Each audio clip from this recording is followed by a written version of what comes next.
Hello friend, कैसे हैं? उम्मीद करता हूँ आप सब खैरियत से होंगे। रात की खुमार की एपिसोड ज्यादा दिलचस्प थी, मजे की थी, अच्छा मैसेज था। आपने इनसे कुछ सीखना है और ऐसी घटिया डिमांड्स नहीं करनी अपनी बेटियों और अपने बेटों की शादी के ऊपर।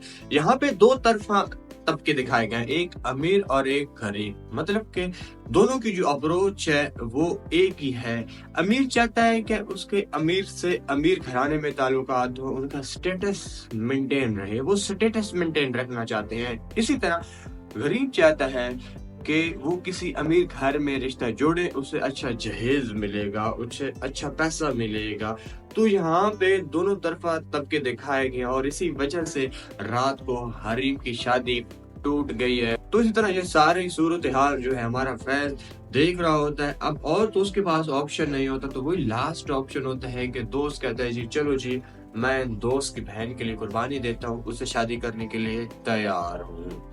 तो वहां पे वो तैयार तो हो जाता है, लेकिन अब आने वाले वक्त में हरीम के लिए कितनी मुश्किलात साबित हो सकती हैं। वो जैसे उसको घर शादी करके लेके जाएगा, सबसे पहले तो उसका अब्बा जूते उतार के उसे पड़ जाएगा, ठुड्डे मार के उसे घर से निकाल देगा। और जैसे उसे थोड़े मारे घर से निकालेगा, अम्मा टोपी ड्रामा वही ऐसे दिल पकड़ के बेहोश हो जाएगी कि मेरे बेटे को घर से ना निकालो। तो इस वजह से अब्बा जो है ना फिर से मुलायम हो जाएगा कि यार अब इसको निकाल दिया तो मैं तो अपनी बीवी से हाथ धो बैठूंगा।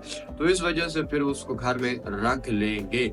लेकिन हाँ पे जैसे उसे रखा जाएगा, मुझे लगता है हरीम को तरह तरह की मुश्किलात सामने आएंगी। तो वहां पे उसके बड़े भाई की सासू माँ भी मौजूद होती है। अब उसे भी थोड़ा थोड़ा ना कीड़ा फुदकने शुरू हो जाता है और वो भी हरीम को कहेगी कि भाई तुम मेरी बेटी के जूती के बराबर भी नहीं हो और तुम मेरी बेटी का बराबरा करोगी, मतलब कि तुम्हारे और हमारे जो स्टेटस में है आसमान जमीन का फर्क। मतलब कि अब हरीम की नाक में दम करके रखने वाली है उसके बड़े भाई की सासू माँ। इससे इन दोनों भाइयों के दरमियान भी थोड़े से जो ताल्लुकात हैं वो खराब हो जाएंगे। इसी तरह घर बर्बाद हो जाते हैं, घर टूट जाते हैं पैसों की खातिर। तो लिहाजा हमें यहाँ पे बहुत कुछ सीखने को मिल रहा है। ड्रामा तो एक अलग बात है, लेकिन यहाँ पे कुछ अच्छी चीजें हैं जो मुझे देखने को मिली है। मुझे लगता है कि अगर हम ये चीज खत्म कर दें तो सोसाइटी में बहुत से मसले खत्म हो सकते हैं। तो लिहाजा इनसे आप कुछ सीखें। और अगर आपको ये वीडियो अच्छी लगी है तो चैनल को फॉलो करना मत भूलिएगा। अपना ख्याल रखना।